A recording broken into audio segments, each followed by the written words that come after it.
Fuerte abrazo, mis amados hermanos. Dios los bendiga grandemente. Vamos a continuar con esta serie de estudio, las parábolas de Jesús. Y en esta ocasión yo quisiera compartir con ustedes acerca de la parábola del mayordomo infiel. La parábola del mayordomo infiel. Esta parábola la encontramos en el libro de Lucas capítulo 16, versículos del 1 al 13. Lucas capítulo 16, versículos del 1 al 13. Dice así la palabra del Señor. Dijo también a sus discípulos, había un hombre rico que tenía un mayordomo, y éste fue acusado ante él como disipador de sus bienes. Entonces le llamó y le dijo, ¿qué es esto que oigo acerca de ti?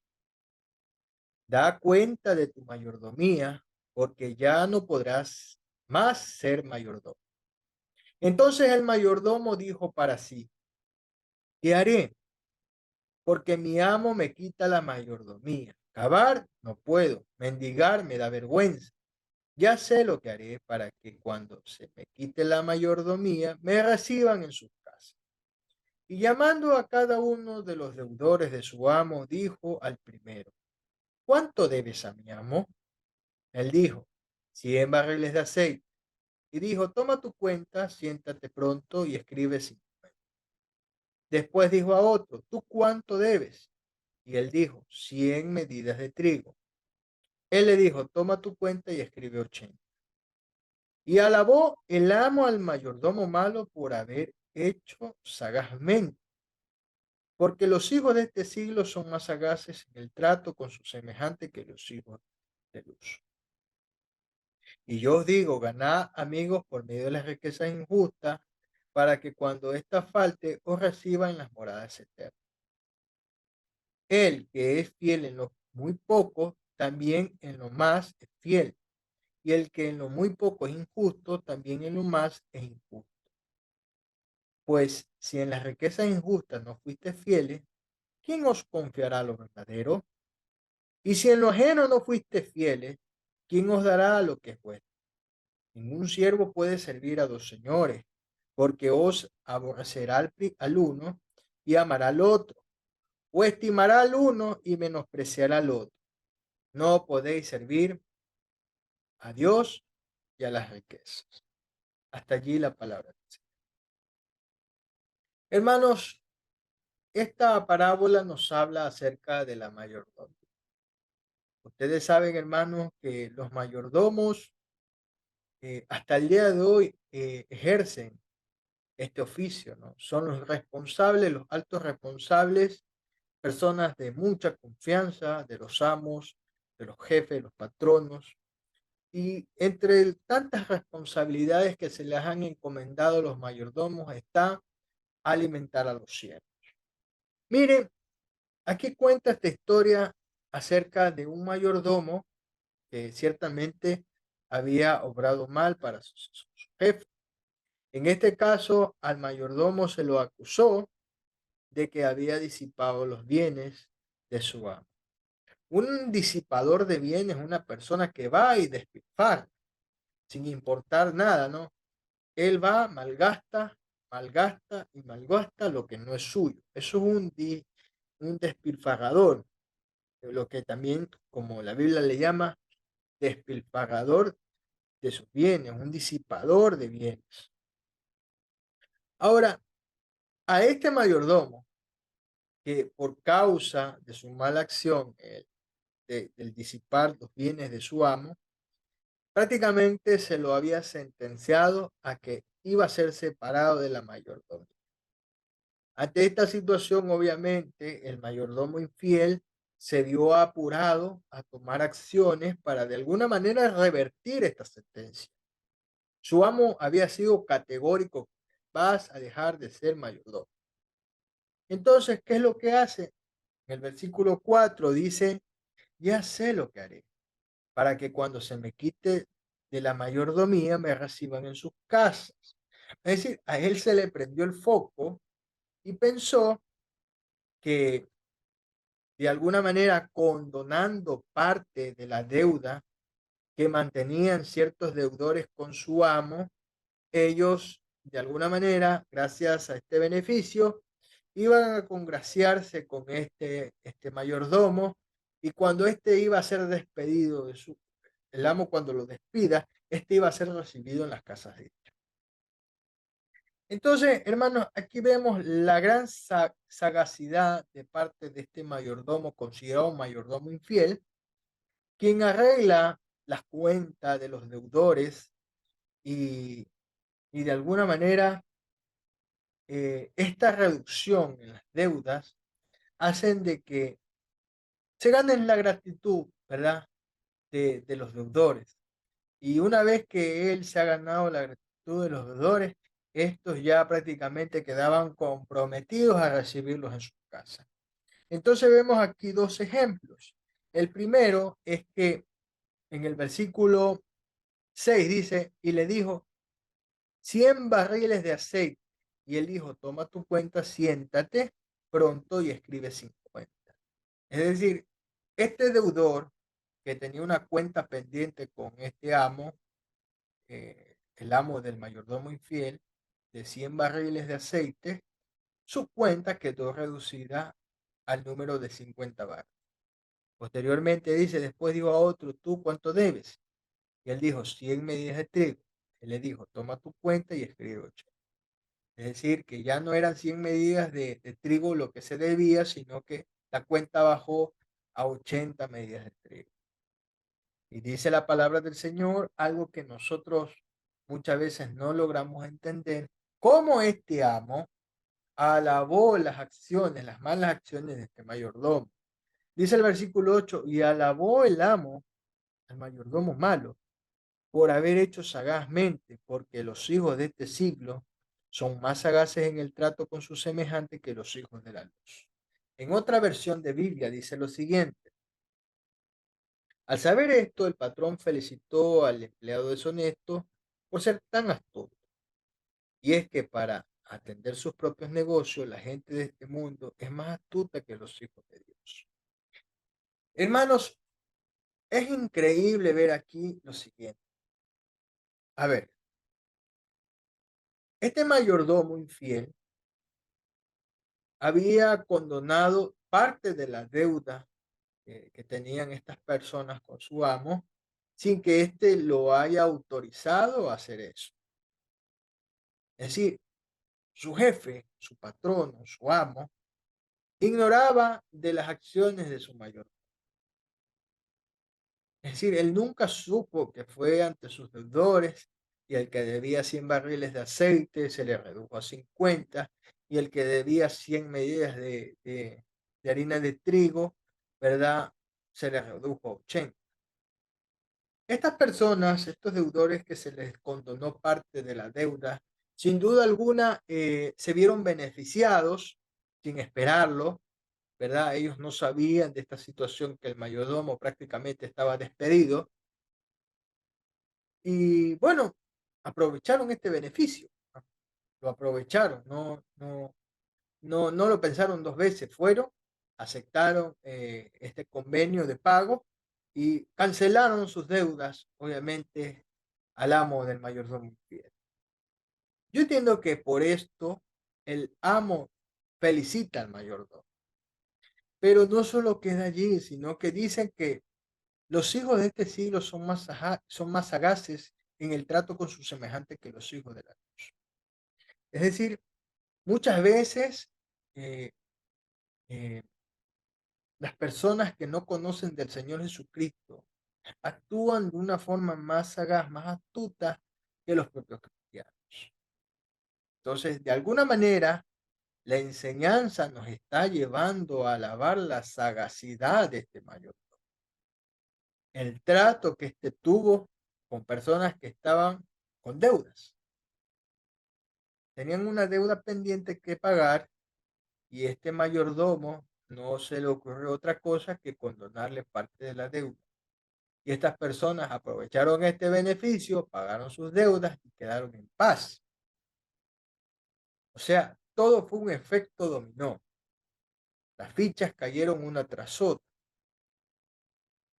El amo alabó la acción de este mayordomo considerado malo y lo alabó ¿por qué? Porque actuó sagazmente. El mayordomo utilizó el dinero de su amo para de alguna manera congraciarse con estos amigos terrenales.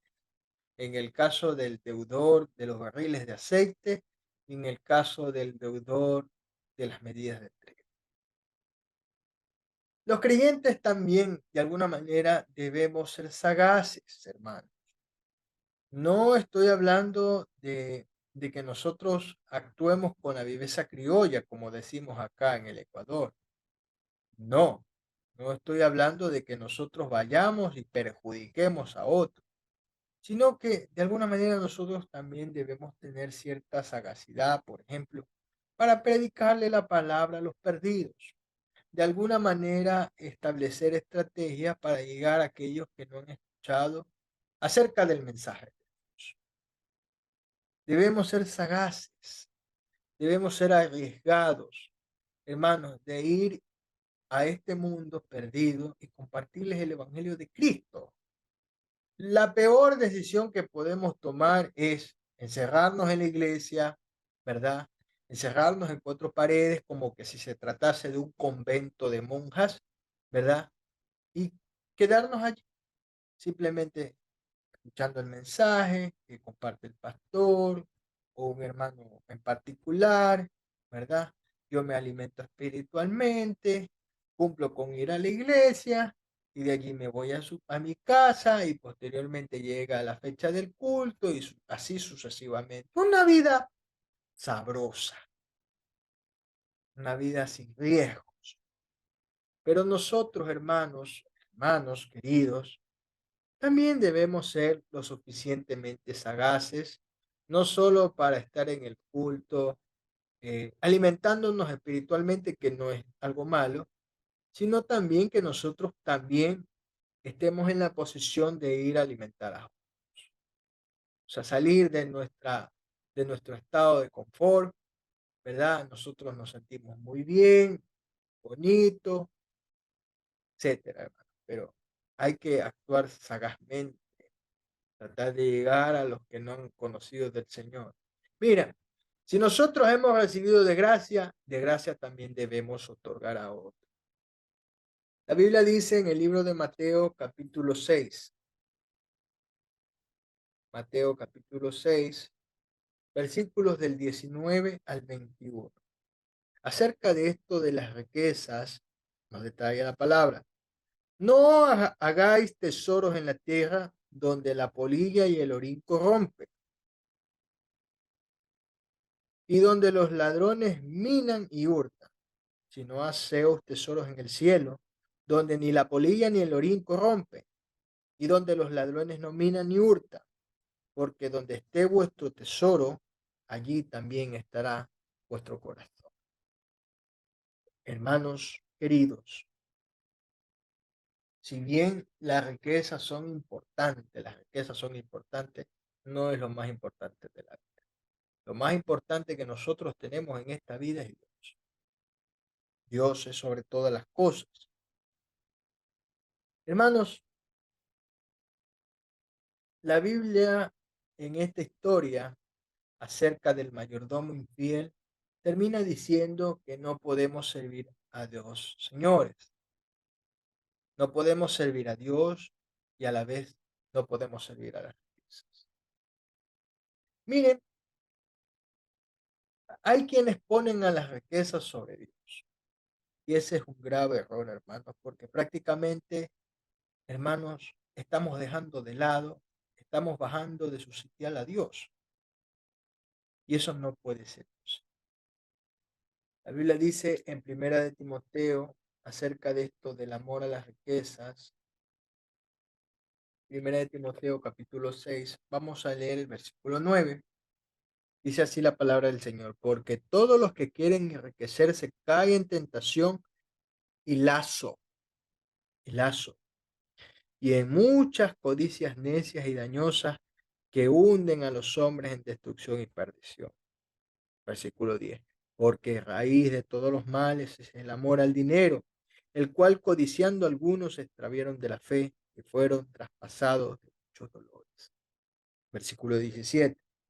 A los ricos de este siglo manda que no sean altivos ni pongan esperanza en las riquezas, las cuales son inciertas, sino en el Dios vivo, que nos da todas las cosas en abundancia para que las disfrutemos. Que hagan bien, que sean ricos en buenas obras, dadivosos, generosos, atesorando para sí buen fundamento para el porvenir, que echen mano de la vida eterna. Hermanos queridos, ya en otra parábola nosotros pudimos hablar acerca de esto del amor a las riquezas y esto de servir a dos señores, a Dios y a las riquezas. Hermanos, es importante que nosotros tengamos presente esto, porque muchas veces nosotros eh, nos esmeramos tanto y nos desesperamos tanto por volvernos ricos que prácticamente perdemos la brújula en nuestra vida, nos desviamos, nos apartamos del Señor, hermano, y lamentablemente vienen consecuencias bastante difíciles. Yo no le aconsejo a usted que pierda su mayordomía. Usted sirva con devoción, sirva con fidelidad, hermanos. Dios a nosotros nos ha encomendado a muchos siervos suyos una mayordomía que nosotros debemos honrar, no debemos deshonrar. Todo lo contrario, hermanos, pensemos, meditemos en esta interesante parábola del mayordomo infiel. Este mayordomo infiel estuvo a punto de perder todo, todo, hermano, por sus malas acciones. La Biblia dice que este hombre estaba malgastando los bienes de su amo, estaba despilfarrando, estaba disipando los bienes de su amo. Y de cierta manera continuó en lo mismo, porque figúrese usted que sin consultarle al dueño del dinero fue y condonó parte de deuda de dinero que no era de hermano. Pensemos, meditemos, reflexionemos. Esto es un llamado a que nosotros podamos hacer conciencia de nuestra mayordomía en la iglesia. La mayordomía que no nos la ha dado un hombre, sino que nos la ha dado Dios. Imagínese que Dios sea el mismo persona que le quite su mayordomía, sus malas acciones. Esto es bastante importante, hermanos. Nosotros debemos meditar, debemos permanecer fieles a Él. Si nosotros somos fieles, hermanos, vamos a hallar bendición. Pero si nosotros somos infieles, lamentablemente no vamos a hallar bendición. Es como para reflexionar esta historia, hermanos queridos. Yo hasta aquí me quedo. Que el Señor te bendiga, Dios te guarde y hasta una próxima enseñanza.